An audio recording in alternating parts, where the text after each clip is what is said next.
മരണം ഉണ്ട് എന്ന് നമുക്കറിയാമെങ്കിലും അത് എന്ന്, എപ്പോ, എവിടെ വെച്ച്, എങ്ങനെ എന്നൊന്നും നമുക്കറിയില്ല. മരണം സുനിശ്ചിതമാണ് എന്ന് മനസ്സിലാക്കിയ ഒരു മുസ്ലിമായ മനുഷ്യൻ ആ മരണത്തിന്റെ മുമ്പുള്ള ജീവിതം സംശുദ്ധമാക്കുകയും മരണശേഷമുള്ള ജീവിതത്തിലേക്ക് സാലിഹായ അമലുകൾ കൊണ്ട് തയ്യാറെടുക്കുകയും വേണം. എന്നാൽ യഥാർത്ഥത്തിൽ നമ്മുടെ ഹൃദയാന്തരങ്ങളിലേക്ക് മരണത്തിന്റെ ചിന്ത കയറി വരുന്നുണ്ടോ എന്ന് നാം ഇടയ്ക്കിടയ്ക്ക് പരിശോധിക്കേണ്ടതും ഉണ്ട്.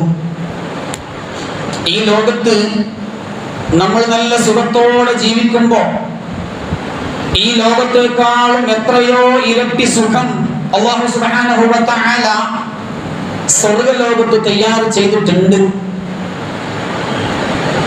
ഇവിടെ എത്ര കഷ്ടപ്പെട്ടാലും എത്ര വിഷമങ്ങൾ സഹിച്ചാലും നാളെ പാരത്രിക ലോകത്തുള്ള സുഖങ്ങൾ എനിക്ക് ലഭിക്കും. നമ്മുടെ ജീവിതത്തിൽ ഏതെങ്കിലും സമയത്തിൽ, ഏതെങ്കിലും ദിവസത്തിൽ നമ്മൾ ചെയ്യുന്നുണ്ടോ, അതിൽ ശ്രദ്ധിക്കുന്നുണ്ടോ എന്നൊക്കെ നമ്മൾ ചിന്തിക്കേണ്ട സമയം അതിക്രമിച്ചിരിക്കുകയാണ്.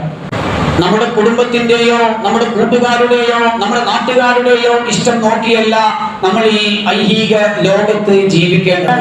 ഏതിലാണോ പടച്ചറപ്പിന്റെ റിളയുള്ളത് ആ റിളയ്ക്ക് വേണ്ടിയാണ്, ആ പൊരുത്തത്തിന് വേണ്ടിയാണ് നമ്മൾ ജീവിക്കേണ്ടത്.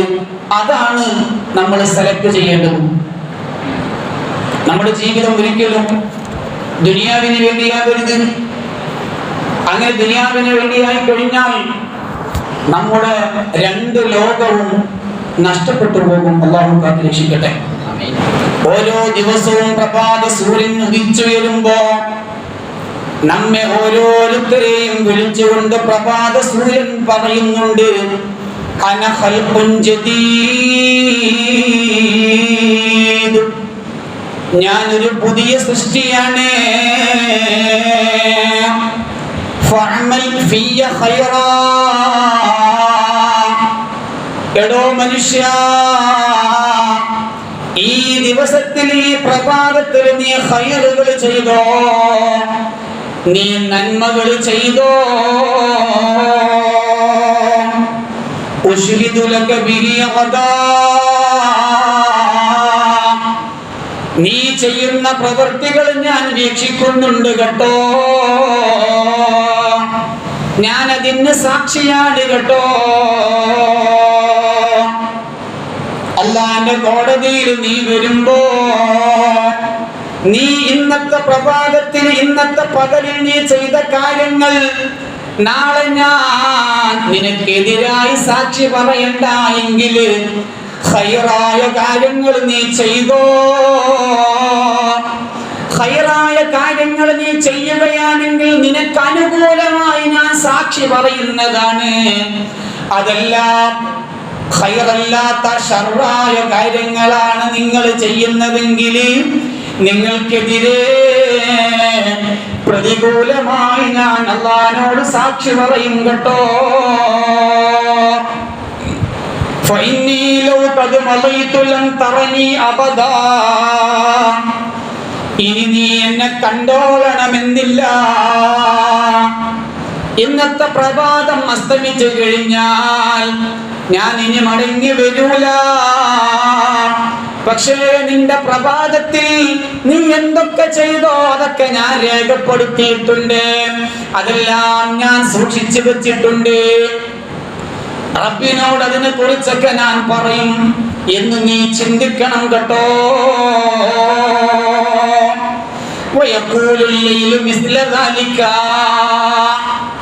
പകൽ സമയം ഇത് പറയുന്നത് പോലെ തന്നെ രാത്രിയും ഇതുപോലെ നമ്മോട് വിളിച്ചു പറയുന്നുണ്ട് എന്നാണ്. ഓരോ രാത്രിയുമായി കഴിഞ്ഞാൽ നമ്മെ ഓരോരുത്തരെയും വിളിച്ചുകൊണ്ട് പറയുമോ, മനുഷ്യ, രാത്രി ഇതാ വന്നിരിക്കുകയാണ്. നീ നേരം പുലരുന്നതിന്റെ മുന്നേ എന്തൊക്കെ തോന്നിവാസങ്ങൾ ചെയ്യുന്നുണ്ടോ അതൊക്കെ ഞാൻ സാക്ഷിയാണ് കേട്ടോ. നീ ചെയ്യുന്ന കാര്യങ്ങൾ നിന്നെ ആരും വീക്ഷിക്കുന്നില്ല എങ്കിലും ശ്രദ്ധിക്കുന്നില്ല എങ്കിലും ഞാൻ നിന്നെ വീക്ഷിക്കുന്നുണ്ടേ. നീ ചെയ്യുന്ന ഖൈറായ കാര്യങ്ങൾക്ക് ഞാൻ നിനക്ക് അനുകൂലമായി സാക്ഷി പറയുന്നതാണ്. നീ ചെയ്യുന്ന കൊള്ളരുതായ്മകൾക്ക്, നീ ചെയ്യുന്ന തിന്മകൾക്ക് ഞാൻ നിനക്കെതിരെ പ്രതികൂലമായി സാക്ഷി പറയുന്നതാണ് കേട്ടോ.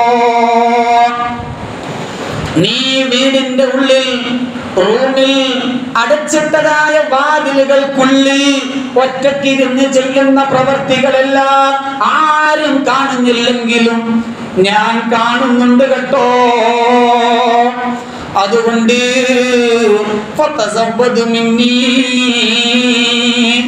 നീ എന്നെ പരമാവധി ഉപയോഗപ്പെടുത്തിക്കോ. നന്മകൾ ചെയ്ത് മുന്നോട്ട് പോയി വിജയം വരിച്ചോ. ഓരോ പകലുകളും ഓരോ രാത്രികളും നമ്മോട് ഇങ്ങനെ വിളിച്ചു പറയുന്നുണ്ട്. നാം ഓരോ ദിവസങ്ങളിലും ചെയ്യുന്ന അമലുകൾ എന്തൊക്കെയാണ് എന്ന് നമ്മൾ ഇങ്ങനെ ചിന്തിക്കുകയാണെങ്കിൽ, ആലോചിക്കുകയാണെങ്കിൽ, ഞാൻ ചെയ്ത നന്മകൾ ആരും കണ്ടിട്ടില്ല, ഇനി ആരും കാണുന്നില്ല എന്ന് കരുതിക്കൊണ്ട് ഞാൻ നന്മ ചെയ്യാതിരിക്കുകയല്ല വേണ്ടത്. ആരും കണ്ടിട്ടില്ലെങ്കിലും അല്ലാഹു കാണുന്നുണ്ടല്ലോ എന്ന അർപ്പണബോധത്തോടെ നല്ല ചിന്തയോടുകൂടെ ഇഖ്ലാസോടുകൂടെ ഇബാദത്തുകൾ വാരിക്കൂട്ടുകയാണ് വേണ്ടത്. നാം ചെയ്യുന്ന പ്രവൃത്തികൾ മറ്റുള്ളവർ കാണണമെന്ന് ആഗ്രഹിക്കുകയും ചെയ്യരുത്. അതിന് അല്ലാഹുവിന്റെ അടുത്ത് പ്രതിഫലം കിട്ടുകയില്ല. നമ്മുടെ പ്രവർത്തനങ്ങളെല്ലാം ആത്മാർത്ഥമായിരിക്കണം. അങ്ങനെ ആത്മാർത്ഥമായ പ്രവർത്തനങ്ങൾ കാഴ്ചവെച്ചാൽ മാത്രമേ നമ്മുടെ ലക്ഷ്യമാകുന്ന സ്വർഗത്തിൽ നമുക്ക് എത്തിപ്പെടാൻ പറ്റുകയുള്ളൂ. നമ്മുടെ ലക്ഷ്യത്തെക്കുറിച്ച്, സ്വർഗം എന്ന ലക്ഷ്യത്തെക്കുറിച്ച് ബോധമുണ്ടായാൽ ഒരൊറ്റ തിന്മയിലേക്കും മനുഷ്യൻ പോവുകയില്ല.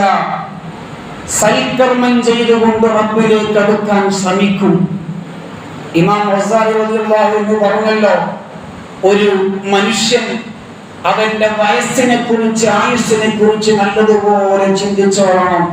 ഏതുപോലെ ഒരു ഐസ് കച്ചവടക്കാരൻ ഐസ് വിൽക്കാൻ പോകുമ്പോൾ ഉണ്ടാകുന്ന ധൃതി എങ്ങനെയാണോ അതുപോലെ ഐസ് കച്ചവടം ചെയ്യാൻ പോകുന്ന ആള് അവന്റെ ഐസിന്റെ വണ്ടി പുറത്ത് വെച്ച് പന്ത് കളിക്കാൻ പോയാൽ അവന്റെ ഐസൊക്കെ വെള്ളമായി പോകുമല്ലോ, പിന്നെ അത് കച്ചവടം ചെയ്യാൻ പറ്റൂലല്ലോ.